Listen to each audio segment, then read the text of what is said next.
UCF has got to move on quickly and find some identity in the trenches.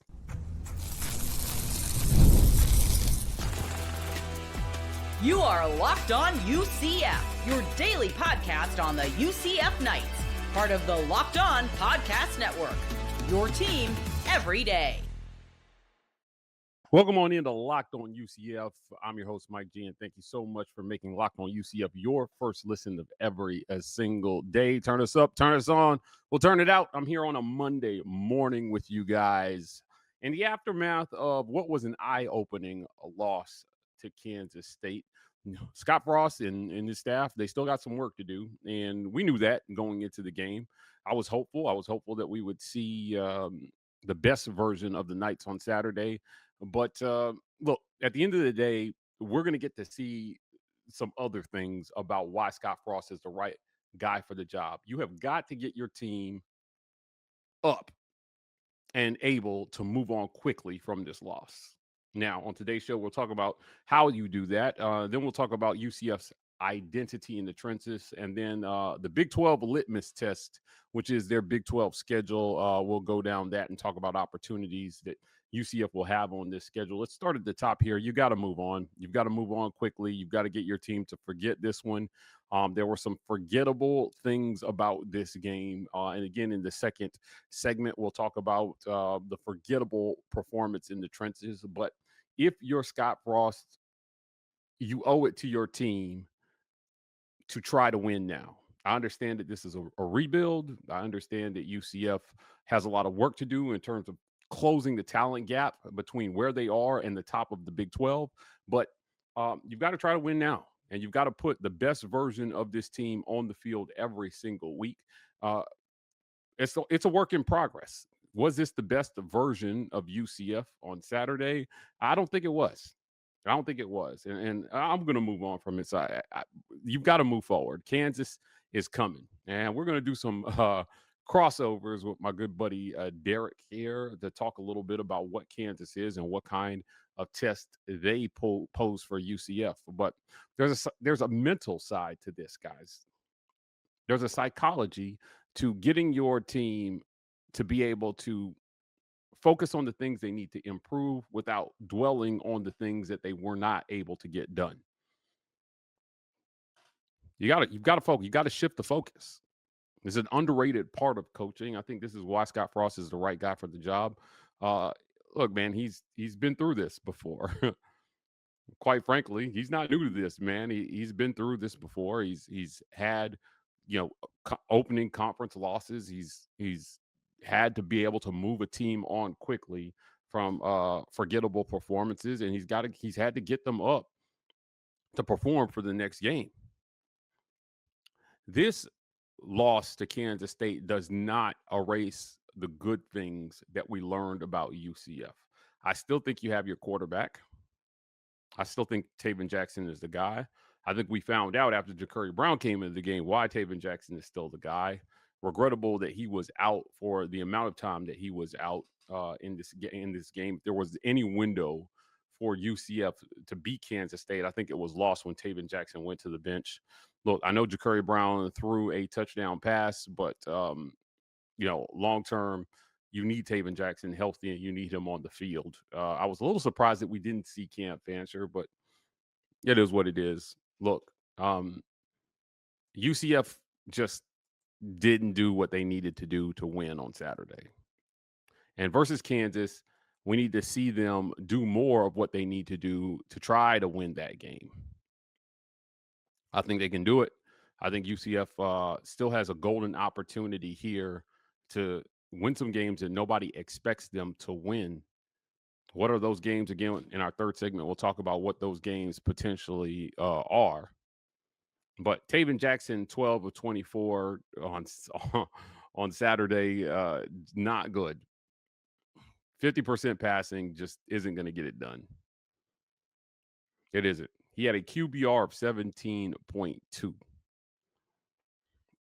Jacurri Brown went 1 of 2 for 82 yards and a touchdown. QBR 4.4 there. But yeah, to me, there was a significant drop off in offensive flow from Taven Jackson to Jacurri Brown. And I just think that you've got to stick with what works. You got to find a way to run the ball.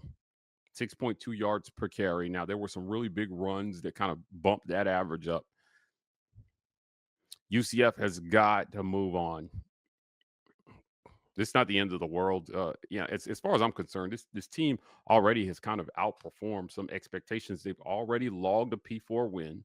As I mentioned, you've got to eat the meat and spit out the bones here. You can chew on. You've got to get your team to chew on the things that they need to continue to believe in themselves, but also take seriously the things that they didn't do well that led to them getting beat pretty soundly, I would say, by Kansas State. Hats off to Kansas State. They played the game they needed to, but this was not the best version of UCF that they beat. Now, I know people are going to say that sounds like you're making excuses for UCF. Yeah, well, a little. This is a better team. This is a better team than we saw on Saturday. And you've got to just like, Taven Jackson threw his first interception of the season. He's got to forget that. He's got to move on. This was a forgettable performance by this offensive line, guys. A really forgettable performance by this offensive line. They have got to forget that somehow and move on. And they've got to play with some dog in them, man. Now, UCF's identity in the trenches is going to be key to them kind of finding that spark moving forward.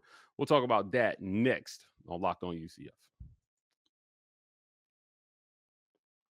This episode of Locked On UCF is brought to you by our friends at 5 Hour Energy, guys. Caffeine just got a flavor upgrade. 5 Hour Energy shots deliver tasty caffeine in 17 bold flavors. Each 2-ounce shot packs the caffeine of a premium 12-ounce cup of coffee plus B vitamins and nutrients with 0 sugars and 0 crashes. What I love most is how portable they are. Big taste, tiny shot. You can take it anywhere and get that boost when you need it. Enough with boring, flavorless caffeine. It's time to give your caffeine a flavor upgrade with 5 Hour Energy shots. Just get the favorites you love or be bold and try something new in-store or online at www.5hourenergy. That's the number 5, hourenergy.com or on Amazon today. Get your boost with 5 Hour Energy. UCF's identity in the trenches. There is one of my favorite PFF stats that I want to talk about in this segment, and that is pressure rate. The percentage of dropbacks that the QB was under pressure versus Kansas State. Taven Jackson was under pressure on 35.7% of his dropbacks. Quite frankly, the line got whooped. You can't have that. You cannot have that. This line got Cam Fancher hurt. You cannot afford to lose Taven Jackson. I think we all saw on Saturday that, without Taven, this is a very different football team, and they've got to keep him healthy. You can't set 35% pressure rate. For reference sake, one of a really, really good mark for pressure rate is about 23%. Average, you're in your like 26 to 28 range. Anything over 30 is terrible, awful. And it takes superhuman play at quarterback to overcome a plus 30% pressure rate. Have you followed college football? Bryce Young's 2 years at Alabama, those were 2 of the worst offensive lines Alabama fielded. He was under pressure on average about 37 to 38% of his dropbacks while quarterbacking Alabama. He was absolutely supernatural playing under that pressure rate and producing the way that he did. Taven Jackson isn't Bryce Young. He isn't Cam Newton. He isn't Joe Burrow. He's Taven Jackson. I believe he'll get better as the season goes on, but you've got to protect him. You absolutely have to protect him. A 37% pressure rate, man. That's wild. He was only 28.6% while under pressure. That's 7 attempts against 2 completions. 5.1 yards per attempt while under pressure. Not a ton better when kept clean. but it's really important that they protect Taven Jackson moving forward. You got to keep him upright. You got to keep him healthy, and you got to give him time. Now, as far as taking shots down the field, Taven took 6 shots down the field. He connected on 2 of them, one deep outside left, the other deep outside right, for 30 yards and 37 yards, respectively. Now, he threw his one interception deep outside right. One of the strengths of this has been this offense has been Taven Jackson keeping the ball out of harm's way. If he's going to be under pressure on 35% of his dropbacks, you're going to see those turnovers start to creep in there. And we played without a turnover by him to this point in the season, and then finally he gets one. He got sacked 3 times. They gave up 3 sacks on Taven Jackson on Saturday. These are all numbers that you have to have improve when Kansas comes to the bounce house. So, looking at this Kansas team and kind of looking at where teams stand in the Big 12 right now, defensively, they're middling, giving up 376 yards per game. So that means there'll be some opportunities there. They're also giving up 20.6 points per game, which is also middling for the Big 12. There are going to be some opportunities there, I think, for UCF.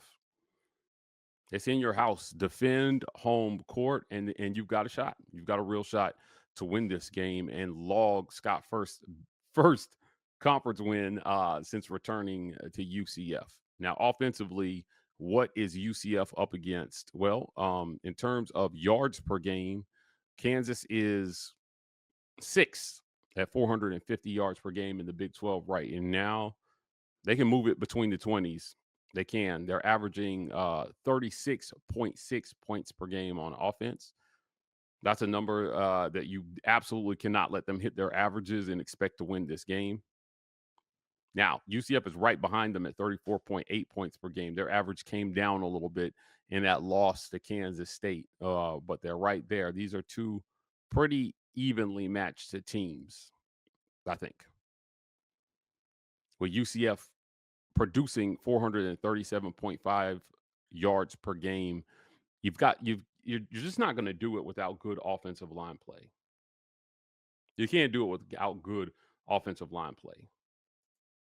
Paul Rubelt, Carter Miller, guard Memelar, Preston Cushman, Keegan Smith. I'm looking at you guys. You've got to step up for this team. You've got to give the quarterback time to throw the ball. Football is hard enough already, man. If you're going to give up that kind of pressure on your quarterback every game, it's going to be a really, really long season for UCF in conference play. Kansas right now stands at 3-2 overall. They are 1-1 in Big 12 play so far. They beat West Virginia 41-10, and then they lost to Cincinnati in a nail biter 37-34. This is going to be a formidable test for UCF, but again, it's at home at 7:30 at night. If your line steps up and they play well, you've got a chance in every game. If they do what they did versus Kansas State, if they lose the identity, if you playing down in the line, man, it's about that dog, man. It's about getting after it. It's about beating the guy in front of you. If they cannot do that, they're not going to win. I believe they can. And this game may be a referendum on their ability to be able to bounce back. Now, if you have been following us, that UCF suffered a big loss to the family, and we honored him last week, and I figured that this offensive line would use that as a rallying cry to try to move forward, to try to get this team where they need to be, and honor his memory. Sean Clark was a good man.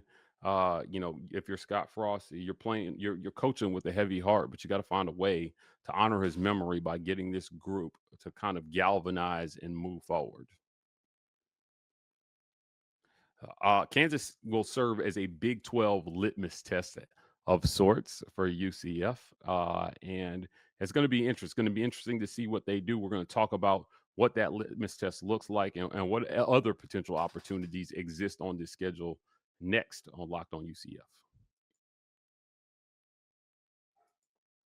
This episode of Locked On UCF is brought to you by our friends at FanDuel, America's #1 sports book. NFL season is here. FanDuel has an offer you don't want to miss. Right now, new customers can bet just $5 and get $300 in bonus bets if you win. That's right. Pick a bet, put down $5, and if it hits, you unlock $300 in bonus bets to use across the app. So what are you waiting for? Visit FanDuel.com to download the FanDuel app today to get started. It's a ton of fun. I've done it. I'm telling you, you're going to have fun. Changes the way you watch the game a little bit, but it is a lot of fun to play FanDuel and watch your favorite team. So again, visit FanDuel.com and download the FanDuel app today and get started. This episode of Locked On UCF is also brought to you by our friends at Quo. One of the tools that helps make a huge difference for business owners is Quo, formerly OpenPhone. It's the same great business phone system you've heard us talk about before, just with a new name. And here's why it matters. Every missed call is money left on the table. When every customer conversation counts, you need a phone system that keeps you connected 24/7. Quo is the #1 business phone system that streamlines customer communications. It works right through an app on your phone or computer, so no more carrying around 2 phones or relying on a landline. See why over 90,000 businesses trust Quo, formerly OpenPhone. Get started free and get 20% off your first 6 months at quo.com/lockedoncollege. That's QUO.com/lockedoncollege. And if you've got existing numbers with another service, Quo will port them over at no extra charge. Quo, no missed calls, no mixed customers.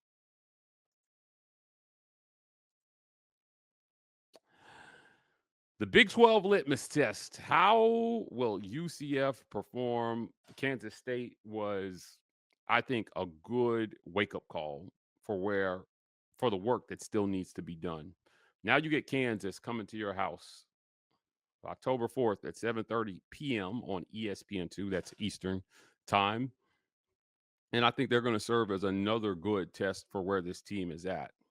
Your whole season is in front of you if you can get this one. And you're Scott Frost sitting at 4-1, 5 games into the season.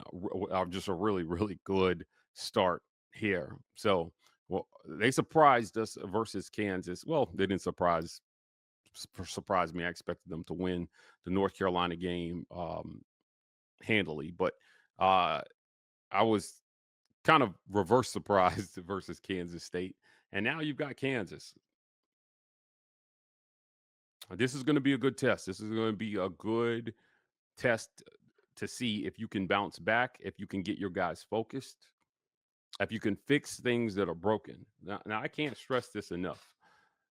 This version of UCF that we see versus Kansas, that's your team.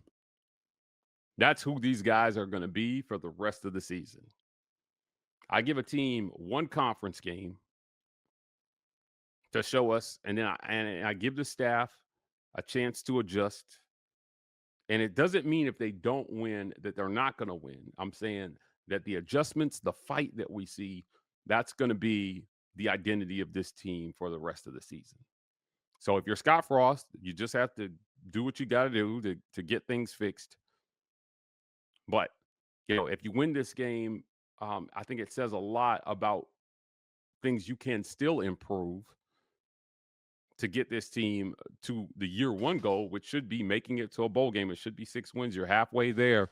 Now you got to find 3 conference wins. You got to find 3 conference wins to outdo what Gus did. Hell, you only need 1 more win to tie what Gus did last year at 4-8. But there's some winnable games on the schedule. I think if Taven Jackson continues to improve, Cincinnati will be a great test. West Virginia is a game I think that UCF can get. Baylor is going to be a huge test, so you're going to be on the road.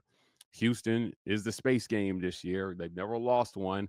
I'll chalk that one up to win number 5 at least.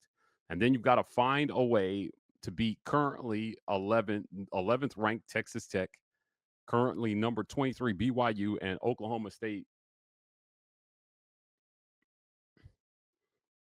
Oklahoma State might be another one UCF can get. It's at home, sandwiched between two road games between Texas Tech and BYU. There are some great opportunities on this schedule for UCF to prove what they are and who they are for the rest of this season. But 5 games in, you are in large part who you are going to be for the rest of the season. They see the biggest jump comes between game 1 and 2. UCF won Jacksonville State 17-10, and then they beat North Carolina A&T by 61 points. And then they drubbed North Carolina 34-9.